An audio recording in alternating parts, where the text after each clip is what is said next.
Сәлем баршаңызға. Бүгін мен кез келген ауруға ем, әсіресе тұмау мен суық тиюге жақсы көмектесетін витаминді шай дайындаймын. Ол үшін ең алдымен лимон мен имбирді жақсылап жуып аламыз. Содан кейін сыртын тазалап аламыз. Лимонның осылай қабығын алып тастаймыз. Суық тиюге табиғи таптырмас ем. Айтпақшы айта кетейін, каналымда түрлі тәттілердің, салаттардың рецепттері бар. Бұдан басқа тіркеліп каналыма лайк басып, каналымды қолдай отырыңыз. Енді кезекте имбирдің сыртын осылай жұқалап алып тастаймыз.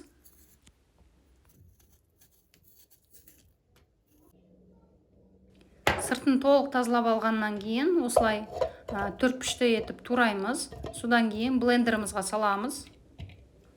Сосын үстінен куркума саламыз. Содан кейін үстінен табиғи бал саламыз.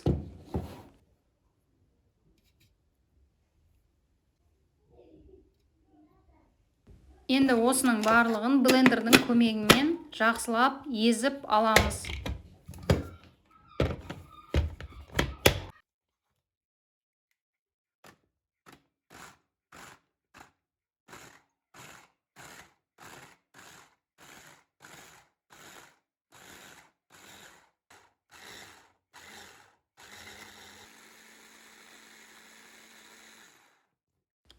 Міне осылай езіп аламыз.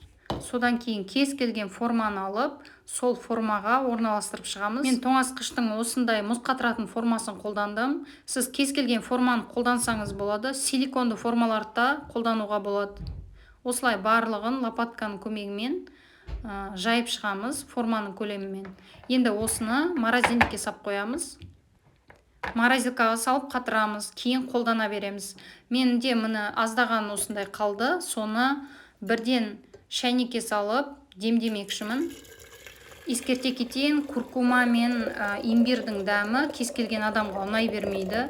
Егер сіз ұнатпасаңыз, бұл сізге арналмаған шай. Жалпы имбир, куркума, лимон адам денсаулығына өте пайдалы. Мен балдан басқа осындай аздаған науат қостым. Дәміне қарай тағы да бал қоссаңыз және қант қоссаңыз болады. Міне өздеріңіз көріп тұрғандарыңыздай түсі де, иісі де әдемі болады. Суық күнде таптырмас емдік шай. Ауырмаңыздар.